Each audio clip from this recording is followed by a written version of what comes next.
a manera de escalonar la enseñanza, podemos ver en esta introducción que el hombre dice, bienaventurado el hombre que teme a Jehová. ¿Ustedes han pensado por qué la palabra tiene que ver directamente con decir el hombre? Mire, vaya conmigo al Salmo 1, nada más para que volvamos al contexto. No cierre el 112, no lo cierre por favor, porque ahorita vamos a volver, pero vaya conmigo al Salmo 1. Aquí está todavía más específico. Salmo 1, versículo 1. ¿Lo tienen? Dice el Salmo 1, versículo 1. Bienaventurado el varón. Aquí ya no es el hombre solamente en el contexto de la hombría. Ahora se dirige hacia el género del hombre, el varón. O sea, aquí no está hablando de la mujer, aunque se puede aplicar, por supuesto, pero aquí es específico. Bienaventurado el varón que no anduvo en consejo de malos. Qué importante es que nuestros hijos tengan buenos consejos, pero ¿por qué dirá el varón? Por lo que voy a explicar a continuación. Ni estuvo en camino de pecadores, ni en silla de escarnecedores se ha sentado, fíjate bien, sino que en la ley de Jehová está su delicia, y en su ley medita de día y de noche. El versículo 2 dice nuevo, sino que en la ley de este varón, ¿verdad? Este hombre, en la ley de Jehová está su delicia, y en su ley medita de día y de noche. Así como tienes el Salmo 1, abre el Salmo 112, sin que lo pierdas, el 1, y compara este versículo 2 con el versículo 1. Dice el versículo, vamos al Salmo 1, versículo 2 y lo vamos a comparar. Dice el 2 del Salmo 1, sino que en la ley de Jehová está su delicia. ¿En dónde se deleita? En la ley de Dios. Y en su ley, ¿qué hace? Medita día y noche. Pero dice el Salmo 112, versículo 1, bienaventurado el hombre que teme Jehová y en sus ¿qué? Se deleita en gran manera. Hay una verdad paralela o hay una verdad que se está conjugando. Estamos trabajando en dos salmos, vamos a ir a otros textos, pero dice el versículo en el capítulo 112 el hombre, pero el capítulo 1 del salmo dice el varón. ¿Por qué el hombre? ¿Por qué el varón? Y las mujeres que son feministas van a decir, Dios, ¿qué onda? ¿Le van a ir a hacer una marcha al cielo a la calle de oro o no? Dice el versículo 3 del Salmo 1, el del hombre el varón que se deleita en Dios. Dice el 3, será, eso es un resultado, será es futuro, será como árbol plantado junto a corrientes de aguas, que da su fruto en su tiempo y su hoja no cae y todo lo que hace prosperará. Aquí hay una revelación tremenda, pero me voy a quedar con la última frase del versículo 2, todo lo que hace prosperará. ¿Cuántas cosas? Todo lo que hace prosperará. Si nos vamos al 112 otra vez, por favor, disculpen, dice algo muy referente a eso. Dice el 2, su descendencia, 112:2, su descendencia será poderosa en la tierra, la generación de los rectos será bendita. Y aquí especifica el 3, bienes y riquezas hay en su casa y su justicia permanece para siempre. Vámonos al primer fundamento. ¿Por qué habla del varón y por qué habla del hombre? Si la prosperidad tiene que ver con todos. Bueno, sí tiene que ver con todos, pero al mismo tiempo no. Yo no creo que haya familias pobres, ¿ok? Es una familia pobre, no lo creo, porque resulta que, entre comillas, de una familia pobre han salido muchos ricos. Y la historia lo registra, ¿no es así, Gustavo? ¿Cuántos ricos no han salido de familias pobres? Entonces es mentira que hay familias pobres. No hay familias pobres. Hay hombres pobres, varones pobres, que son los padres de esa familia, que piensan como pobres. Y en consecuencia, los hijos, ¿qué pueden hacer? Aguantar lo que el papá traiga.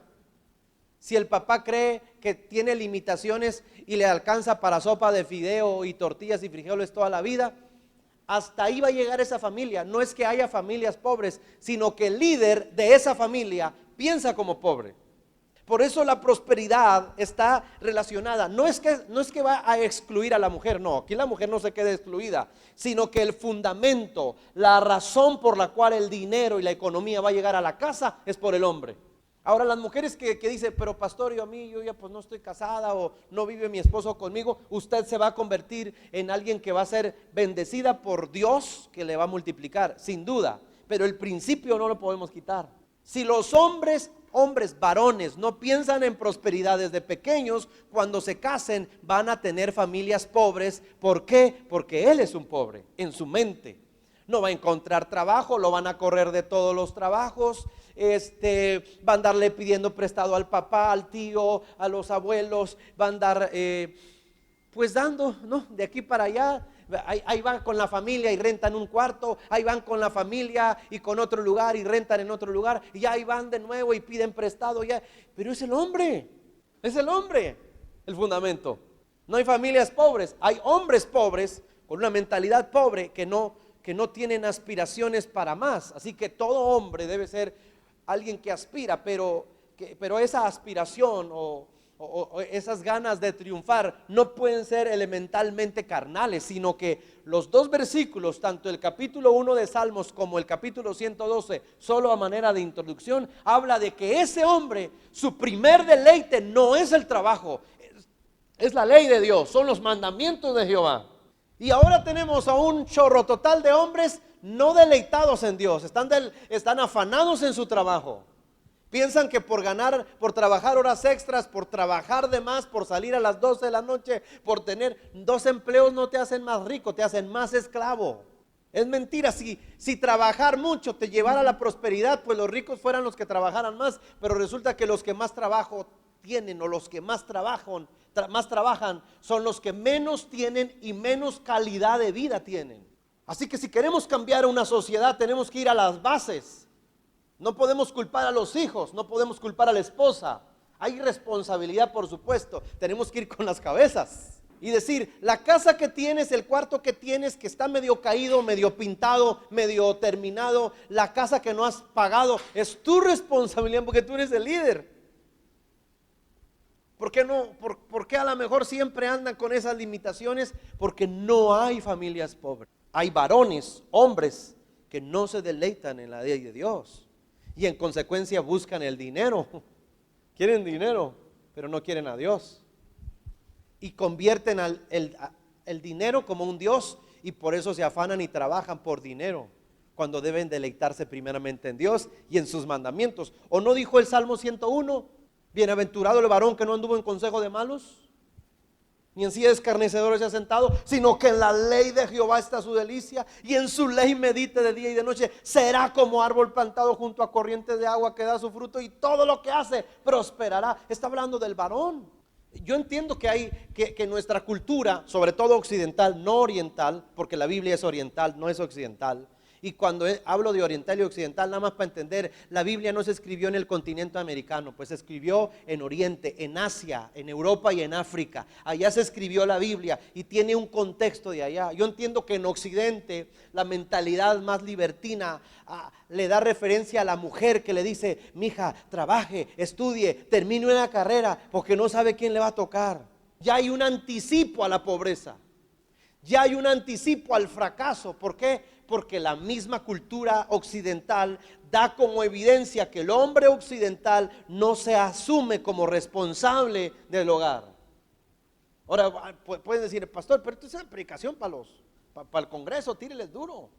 Es que es para todos los hombres, desde el que está más pequeño al que está más grande. Yo como padre tengo que hacer responsable a mi hijo desde pequeño. Mi esposa es testigo y el Lore aquí que está mi niño sentado, él puede dar fe de lo que voy a decir. Cuando voy a pagar la luz, el agua, la casa, lo subo a mi carro. Yo, mi hijo, ¿qué nos toca, Lore? ¿Qué sigue? El agua, ¿qué sigue? El gas, ¿qué sigue? Todo, cuando tú crezcas, hijo, tú tienes que pagar todo en tu casa. Tú eres el hombre del hogar. Pues se lo tengo que enseñar desde ahorita. Y por supuesto que él va al cajero y como que nada, saca el dinero y lo pone, pero cuando le toque sacarlo a él, de él. Ahorita que se ría todo lo que quiera y la disfrute. Y aplasta el botoncito y saca el ticket y la feria y va divertido, pero le estoy dando un principio porque él es el hombre, él es el varón, él es el fundamento. Una familia va a depender de él en el futuro. Y si él piensa con abundancia, con mentalidad de responsabilidad, su familia nunca estará pobre. Que va a pasar una prueba, bueno, es una crisis que todos pasamos. El hombre más rico de la historia en el contexto de Génesis, que era Abraham, pasó una hambruna y se tuvo que ir a otro país, pero no es que entró en escasez porque le faltó dinero, tenía dinero pero no había que comprar. Se fue por una prueba o una crisis mundial, como un COVID a nivel mundial, pero en el caso de hambre. Pero es muy importante que nosotros entendamos la importancia de pensar en abundancia. Pero como hombres pero sin perder el principio y el fundamento que es: en la ley de Jehová está su delicia, en su ley medita de día y de noche. Les estoy dando una clave a todas las que son jovencitas y que no tienen novio y que no se han casado, y a todas las mujeres que están aquí que son esposas. Les estoy dando una clave bíblicamente. Una de sus verdaderas preocupaciones como ayudas idóneas debería ser que mi esposo se deleite en la ley de Dios, porque de ahí mana todo lo demás. No de que tenga más trabajos, no, que se deleite en la palabra de Dios, en los fundamentos. ¿Cómo ayudo para que mi esposo realmente ame la palabra, ame buscar a Dios? Si él tiene eso, como consecuencia va a empezar a encontrar las bendiciones que vienen como resultado de. Vaya de nuevo al Salmo 112 para entrar en este fundamento. Bienaventurado el hombre que teme a Jehová y en sus mandamientos se deleita en gran manera. Los mandamientos no son dinero, no son trabajos, es intimidad con Dios, es relación con Dios. Su descendencia, ya está hablando de los hijos, y en consecuencia su esposa será como poderosa en la tierra, y la generación de los rectos será bendita. ¿Y qué hay en su casa? Dice el 3: bienes y riquezas, bienes materiales, riqueza hay en su casa, y su justicia permanece para siempre. ¿Hay abundancia en su casa o no hay? Dice el versículo 3: resplandeció en las tinieblas la luz a los rectos, es clemente, misericordioso y justo. Y dice el 5: el hombre de bien tiene misericordia y presta. Y dice: gobierna sus asuntos con juicio, por lo cual no resbalará jamás, en memoria eterna será justo, no tendrá temor de malas noticias, su corazón está firme, confiado en Dios. No tiene temor de malas noticias, porque se deleita en Dios, se deleita en los mandamientos del Señor. ¿Cuál es la preocupación normal de los hombres actuales, del papá de la familia? No hay dinero, la colegiatura, el gas, el agua, ¿cómo le vamos a hacer? Está preocupado en los pagos fijos, cuando debe deleitarse en Dios y buscar al Señor, que le va a proveer de todo, porque Dios es el que suple todas nuestras necesidades conforme a sus riquezas en gloria. Qué interesante este aspecto, porque Dios va a traer bendición en base a los fundamentos que Él estableció. Dios no quebra los principios. ¿Sí me estoy explicando? Las estadísticas dicen, en Estados Unidos se da mucho esto últimamente, las estadísticas dicen que donde una mujer es la que trae el dinero y el hombre se queda en casa, lo que encuentras es frustración en el hombre, tristeza en el hombre, porque el hombre no nació para estar en la casa esperando que alguien más gane el dinero por él. Eso va en contra de la hombría natural, a reserva de que haya una crisis, hay una enfermedad, como hay casos que son reales, a reserva de eso. Pero los hombres no podemos estarnos ateniendo a los suegros, a la esposa, a los hijos. Los hombres tenemos que tener una mentalidad triunfadora y nos tenemos que ir a la palabra de Dios. Dios nos hizo victoriosos a todos, pero nuestras familias van a salir adelante en base al tipo de hombre que haya en el hogar.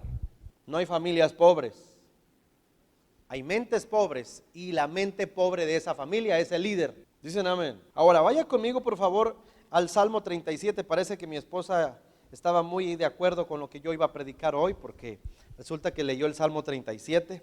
Salmos 37, versículo 3. ¿Lo tienen? Dice: confía en Jehová y haz el bien. Habla de practicarlo, ¿verdad?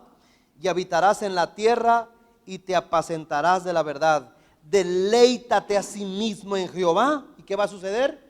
Y Él te concederá las peticiones de tu corazón. Encomienda a Jehová tu camino y confía en Él, y Él hará. ¿Cuántos dicen amén por esta palabra? Ahora dice el versículo 18: conoce Jehová los días de los perfectos, y la heredad de ellos será, ¿para cuándo? Para siempre. No serán avergonzados en el mal tiempo, y en los días de hambre serán.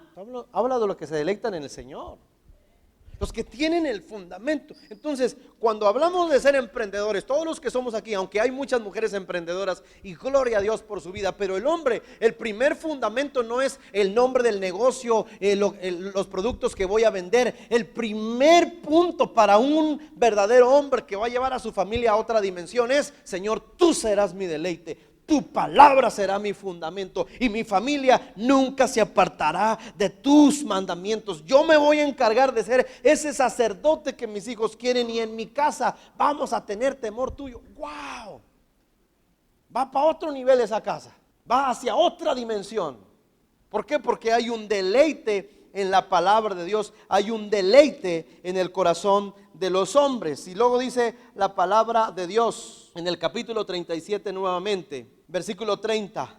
La boca del justo habla sabiduría y su lengua habla justicia. Dice el 31 del capítulo 37. La ley de su Dios está en su corazón, por tanto sus pies no resbalarán.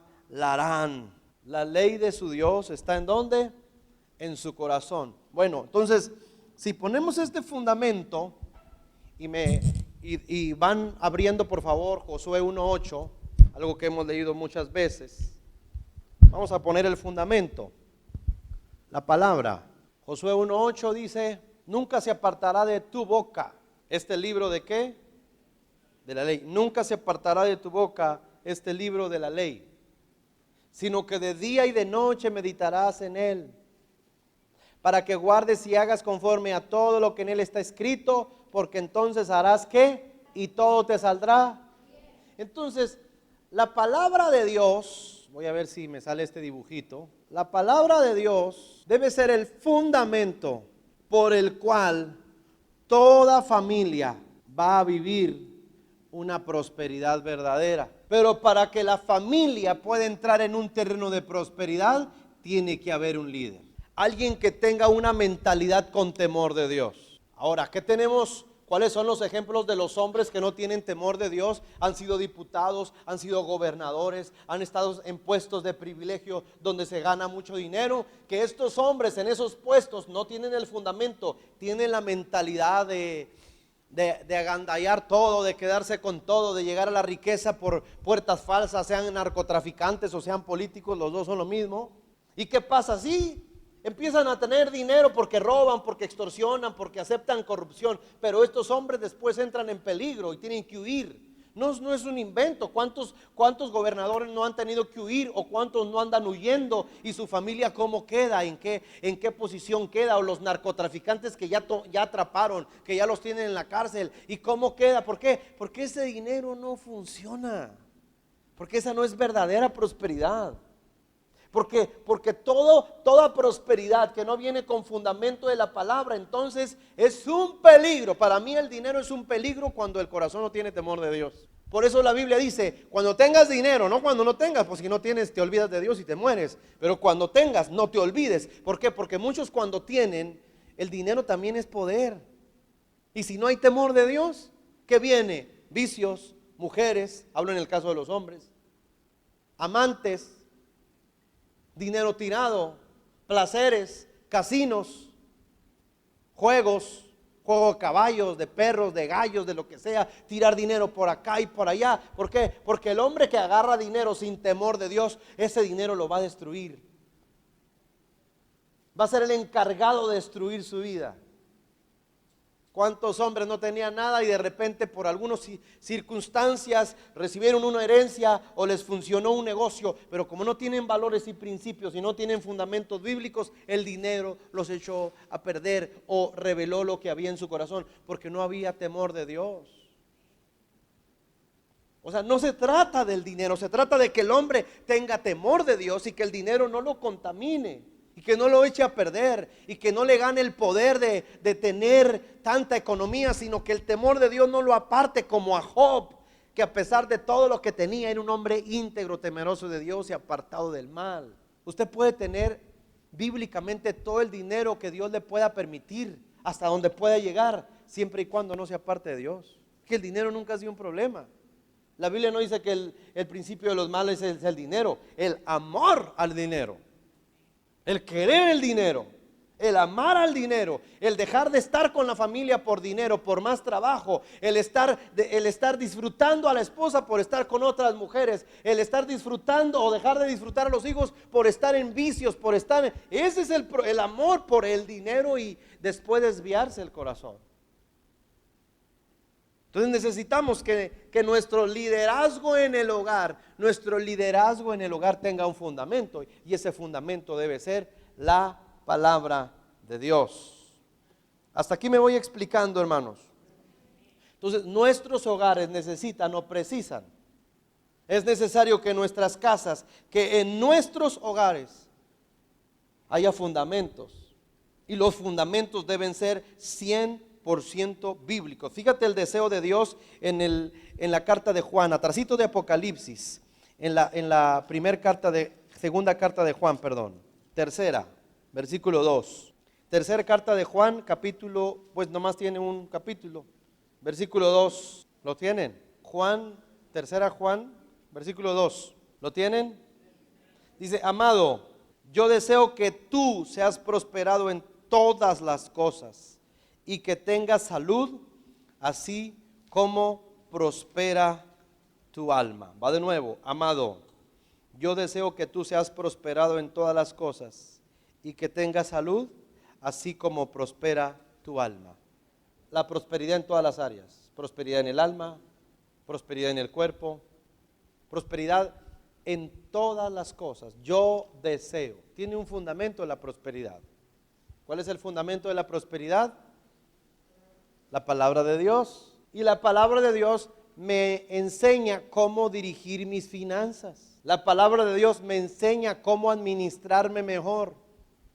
La palabra de Dios me motiva a ayudar al pobre. La palabra de Dios me motiva a pensar en la viuda, en el huérfano. La palabra de Dios me da muchos elementos, principios que me abren puertas y caminos de una manera extraordinaria, de tal manera que en la medida que yo voy practicando esos principios que la Biblia me va mencionando, voy caminando y voy escalando y voy escalando y voy escalando y voy escalando. Y en ese escalar no es que escale económicamente, porque no es prosperidad que alguien agarre dinero y se vuelva arrogante. Entonces ese no prosperó, solo tiene dinero, pero sigue siendo pobre. Yo creo en la prosperidad integral. ¿Les ha tocado conocer a alguien que, pues por alguna situación, llegó a tener un poquito de dinero y perdió el piso en el primer escalón que subió? ¿O en el primer puesto?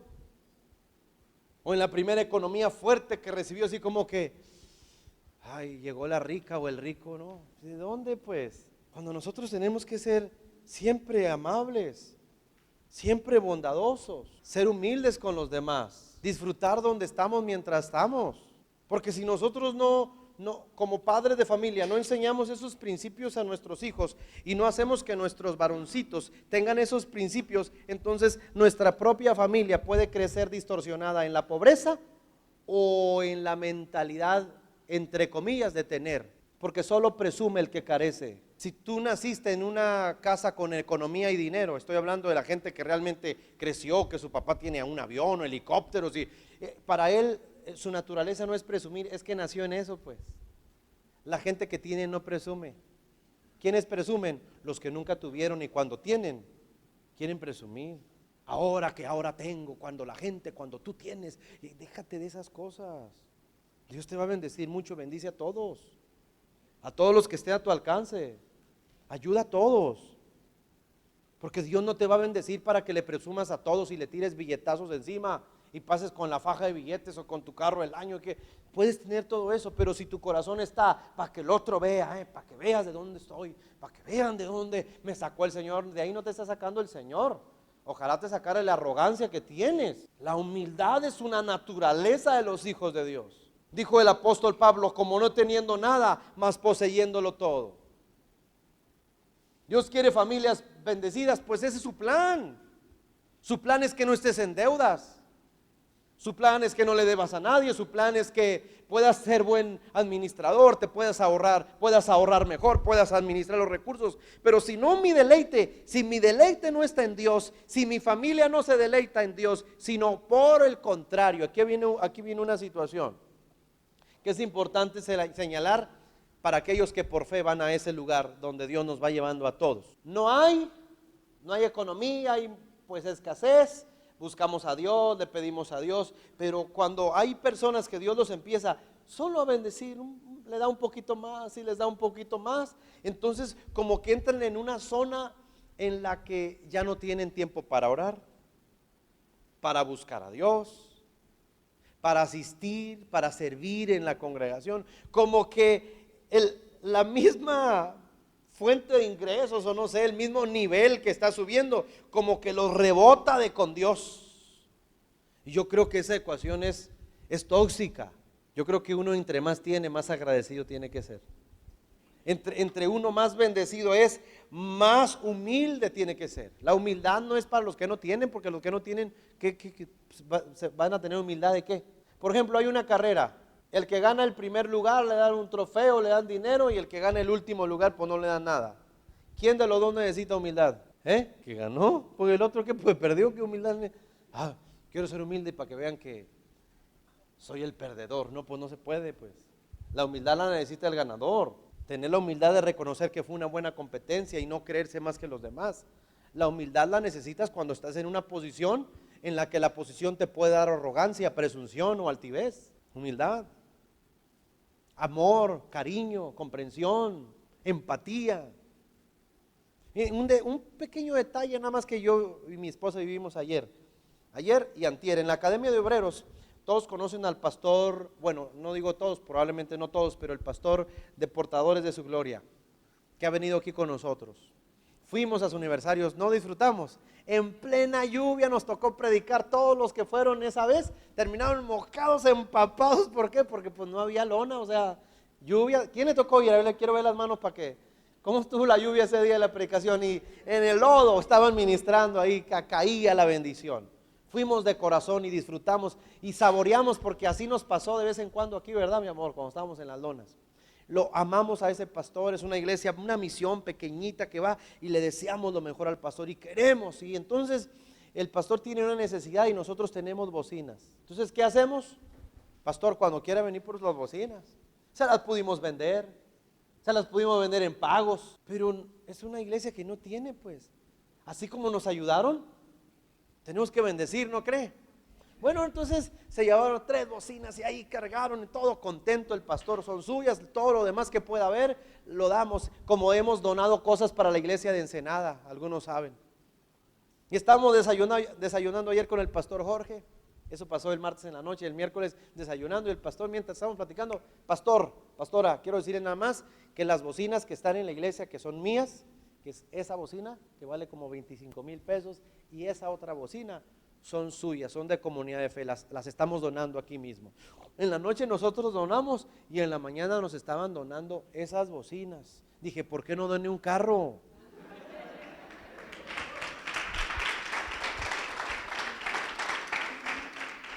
El pastor bien eran suyas, ya no son suyas. Bien las pudo haber pedido porque son suyas, pero él las donó. Cuando nosotros bendecimos, también somos bendecidos. No lo hicimos para que nos donen, no, hay que dar, pero no hay que sentirnos más de qué. No somos mejores que nadie. ¿Sí me estoy explicando? No somos superiores. De hecho, el espíritu del creyente debe ser sentirse en el contexto humilde con los demás. Ser buena gente con todos, lo más empático posible. Me acuerdo cuando estaba en el seminario, tenía 16 años, estaba en Berea, y pues en ese tiempo yo nomás tocaba la guitarra y como 3 acordes de sol, ¿no? Unos acordes ahí, el círculo de sol y de re. Y entonces todavía recuerdo cuando ese año empezó la escuela de música que se llama DeFor, no sé si ya le cambiaron el nombre. Entonces entraron muchos estudiantes para estudiar música profesional, pero unos que llegaron a estudiar pues ya eran músicos y yo nomás había un círculo. Y hay un ritmo en la batería, yo quería aprender a tocar ese ritmo, había un ritmo en la batería. Fíjese qué detalle tan sencillo, ¿no? Un ritmo en la batería. Y es tu pero pues como no le entiendes, pues se te hace bien difícil, pues. Y ahí estaba, y había uno que se sabía el ritmo. Ahí estaba parado uno que se sabía el ritmo. ¿Y cómo es? No, pues dale tucu, pero ¿cómo? Entonces recuerdo que llegó uno que se llama Juan Soto. Llegó y le pegó una regañada, y ya son personas grandes. Le dijo, qué arrogante eres, le dijo. Así le dijo, estábamos nosotros, yo y otro compañero, Omar Galván, que fue el director de los jóvenes de la nación. Estábamos los dos ahí. Y le dijo, qué arrogante eres, le dijo. ¿Por qué no le enseñas? Quítate, le dijo. Y se sentó, mira, vengan para acá. Le das tum, tu, tum. ¿Le estás entendiendo? Y a ver, dale tú. Y él en menos de 20, 25 minutos nos enseñó un ritmo que un arrogante presumido no nos quiso enseñar. Porque ya se lo sabía, pues. Pero cuando tú sabes y lo compartes, aprendes dos veces. Cuando tú eres bendecido, ¿de qué sirve tu bendición si tu bendición es arrogancia? ¿De qué sirve que tengas si cuando tienes no puedes ayudar al que no tiene? Dice la palabra de Dios, ¿de qué sirve que venga alguien que tiene necesidad y tú puedes ayudarle a cubrir su necesidad? Pero le dices, mi hermano, pues que el Señor le bendiga, ¿no? ¿Eso de qué sirve? ¿En dónde está el sentido de bendición y de capacidad para ayudar a otros? Porque la Biblia dice que es el que es fiel en lo poco, en lo mucho será fiel. ¿Cuántas cosas podemos hacer por otros? Y eso nos convierte en fuentes de bendición. Podemos dedicarle tiempo a otros, podemos ayudar a otros. Y si el fundamento es la palabra de Dios, no habrá corrupción, no habrá robo, no habrá envidia, no habrá injusticia. Si el fundamento es esto, esta casa va a estar llena de abundancia. El problema es que muchos quieren tener abundancia aquí, pero no quieren saber nada de esto. Quieren manejar las finanzas a su antojo, a su manera, y quieren el dinero para presumirle a la otra familia, a la de enfrente, para que vea que yo puse un cerco, puse 2 pisos, y a la prima, y al hermano, y a la prima, y que vean que nosotros, la familia, ¿para qué? Dios no te va a bendecir así, te va a ir peor. Porque esa no es prosperidad, eso es contaminación del corazón. Entonces, cuando nosotros vemos el fundamento de las familias, Salmo 1, Salmo 37, Salmo 112, Josué 1:8, y podemos seguir leyendo, nos damos cuenta que la prosperidad está en practicar la palabra. El fundamento de la bendición está aquí. Que haya temor de Dios en todo lo que hagamos y que practiquemos los principios del Señor. Dicen amén. Vamos a Deuteronomio 8 ya para ir cerrando esta noche, porque este olor, no sé usted, pero creo que ya nos tiene mareado a todos. Me siento así como cholo de la 57. Dice el Deuteronomio 8, hasta me está raspando la garganta. Pero vamos a tomarle el tecito aquí. Deuteronomio 8, versículo 6. Cuando lo tenga, diga un fuerte amén. Dice, guardarás pues los mandamientos de Jehová tu Dios, andando en sus caminos y temiéndole. ¿Sí o no habla de nuevo de mandamientos aquí? Ahí está el fundamento. Porque Jehová tu Dios te introduce en la buena tierra. ¿Quién te va a introducir? ¿Tú o Dios? ¿Y por qué te va a introducir Dios? Porque tú te deleitas en Él. ¿Por qué te va a introducir Dios, Brian? Porque tú te deleitas en Dios y te deleitas en sus mandamientos. ¿Quién te va a introducir? ¿Quién te va a introducir? Dios. Por eso dice el versículo, porque Jehová tu Dios, el 7, porque Jehová tu Dios te introduce en la buena tierra, tierra de arroyos, de aguas, de fuentes y de manantiales, que brota en vegas y montes. Fíjate a donde Dios te introduce. Tierra de trigo y cebada, de vides, de higueras, de granados, tierra de olivos, de aceite y de miel, tierra en la cual no comerás el pan con escasez, ni te faltará nada en ella, tierra cuyas piedras son de hierro y de cuyos montes sacarás cobre, y comerás y te saciarás y bendecirás a Jehová tu Dios por la buena tierra. Diga conmigo, buena tierra, por la buena tierra que te habrá dado. Pero el 11 dice, cuídate de no olvidarte de Jehová tu Dios para cumplir sus mandamientos. Ahí entra la frase perfecta. No es que te olvidas de Dios cuando tienes dinero, sino que cuando tienes dinero y economía que Dios te dio, te olvidas de sus mandamientos y te olvidas de cumplir su palabra para cumplir tus caprichos o para cumplir tus deseos, que no son deseos que vienen de Dios. Dice, cuídate de no olvidarte de Jehová tu Dios para cumplir sus mandamientos, sus decretos y sus estatutos que yo te ordeno hoy. Y dice el 12, no sea que comas y te sacies y edifiques buenas casas en que habites, y tus vacas y tus ovejas se aumenten, la plata y el oro se te multiplique, y todo lo que tuvieres se aumente, y se enorgullezca tu corazón, y te olvides de Jehová tu Dios, que te sacó de tierra de Egipto, de casa de servidumbre. Aquí hay algo con lo que quiero concluir. Pregunto, según lo que usted y yo acabamos de leer, que Dios nos bendiga, ¿tiene un riesgo?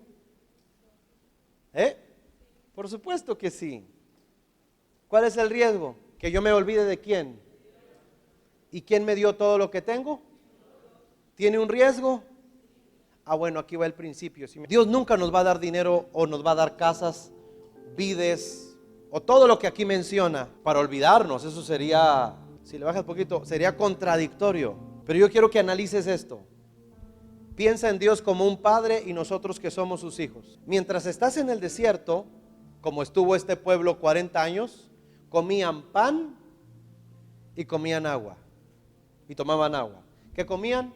En donde compraban ropa, siempre usaron la misma ropa. Donde compraron zapatos, siempre usaban los mismos zapatos. Durante 40 años no conocieron lo que era carne, ni miel, ni uva, ni granada. No sé si me estoy explicando. 40 años, hermanos, comiendo pan y agua. Si el Steven hubiera nacido en esa generación, supongamos que cuando Steven le dan biberón de agua con pan, tiene 1 año y le dan pan, tiene 2 años y sigue comiendo pan, tiene 5 años y come pan de todas las formas, porque hacían pan de muchas formas, el maná, y tiene 15 años y sigue comiendo pan, tiene 20 años y sigue comiendo pan, tiene 25, tiene 40 años y sigue comiendo pan y tomando agua. ¿Qué va a pensar él? Que solo de pan vive el hombre. ¿O no lo va a pensar? Y Dios dice, te voy a enseñar, Steven, como una nueva generación, que no solo de pan vive el hombre. Tengo algo mejor. Pero si tú naciste comiendo frijoles y tortillas, frijoles y tortillas, frijoles y tortillas, frijoles y tortillas, frijoles y tortillas, tortillas y frijoles, frijoles y tortillas, tortillas y frijoles, sopa, tortillas, fideo, y siempre, y no es un desprestigio. Tú vas a llegar a creer como hombre, líder, que así se vive. Que eso es. Y Dios te quiere decir, hey, quiero enseñarte que no solo de frijoles se vive, pero hay un riesgo que hacer. ¿Cuál era la consigna y cuál era el riesgo de que el pueblo se quedara en el desierto? ¿Quién lo sacó de Egipto? Son preguntas para razonar. ¿Quién sacó al pueblo de Egipto? ¿Quién lo sacó? Dios. Si el pueblo se queda en el desierto y toda la nación se muere, ¿qué va a pensar las naciones vecinas? Que Dios se olvidó de quién. Es que está bien tremendo esto. Si tú lo captas en tu espíritu te va a ayudar. ¿Quién lo sacó de Egipto? Aunque vivían mal, por lo menos comían allá, sobrevivían. Si Dios los sacó y están en el desierto y toda la nación se muere y desaparece, ¿qué va a pensar la gente? Que Dios ¿qué? Se olvidó de ellos. Y Dios dice, te amo tanto y quiero lo mejor para ti, que yo te voy a introducir a una tierra tan bendita con un riesgo, que te olvides de mí, porque eres mi hijo. Y hay una frase escondida en esto que estamos leyendo. Dios como padre, y como todo padre que está aquí entiende, todos los que son padres y saben que sus hijos salieron de sus entrañas y te han costado, todo padre puede coincidir con esto. Dios está diciendo, prefiero bendecirte y darte abundancia, aunque te olvides de mí, a que vivas en miseria y en escasez pensando que yo me olvidé de ti. El riesgo para mí será el segundo. Te voy a bendecir, aunque el que salga perdiendo sea yo, pero tú nunca te mueras de hambre. Es un riesgo. Pero Dios dice, elijo la segunda. Te voy a bendecir, pero hay un riesgo, que te olvides de mí. Alguien puede decir, qué mala la gente que se olvida de Dios, ¿verdad, pastor? Donde Dios lo sacó, qué mala. Pero cuando nosotros nos olvidamos de los papás que nos cambiaron los pañales, y que aunque fuera una casa pequeña nos tenían ahí y nos daban un plato de comida. Ya son ancianos, son viejitos, ¿y qué hacen muchas familias? Es un estorbo esa gente. Si te puedes olvidar de tu Padre terrenal, ¿no te vas a olvidar de celestial? Si al que ves, que te crió, que lloró contigo, que te curó, te ayudó en tus momentos de temperatura, a lo mejor es que mi padre no estuvo conmigo, no estoy hablando de ese, de los que sí estuvieron. Si nos olvidamos de los terrenales, no nos vamos a olvidar del celestial. Por eso la Biblia dice, honra a tu padre y a tu madre. ¿Qué va implícitamente en honra a tu padre y a tu madre? Porque si sabes honrar a tus padres, me vas a honrar a mí, que soy una autoridad. Si no honras a los de la tierra, ¿cómo vas a honrar a los del cielo? Pero Dios dice, me arriesgo, te voy a bendecir, sabiendo que probablemente te olvides de mí. Y dejes de servir, dejes de cantar, dejes de adorar, dejes de asistir, dejes de estar en tu grupo o lo que sea. Me arriesgo a bendecirte. Pero la gente nunca va a decir que yo te abandoné. La gente va a decir que tú me abandonaste. Aunque no quiero que me abandones, me voy a arriesgar a que te quedes en la pobreza y en la miseria y la gente piense que yo te abandoné a ti. No te olvides. El fundamento de la palabra de Dios te hace que no te olvides de Dios, pero de que por la palabra de Dios apliques todos los mandamientos como va. Imagínate la persona que la primer quincena o el primer sueldo fuerte que recibe ya le duele diezmar, ya está perdido ese, ya se está olvidando de Dios, porque el dinero, el diezmo de quién es, ya se está olvidando, no se va a olvidar de más cosas. Y es un fundamento. No digamos servir, no digamos mantener un grupo, atender gente, lo que sigue es lo mismo. No somos bendecidos por lo que tenemos, hermanos. Somos bendecidos por al que tenemos, a quien tenemos. Si lo tenemos a Él, dice una alabanza, lo tengo todo. Si te tengo a ti, dice la alabanza, ¿cómo? Lo tengo todo. Pero al tenerlo a Él, Dios te da bendición y te va encaminando hacia el camino de la fructificación.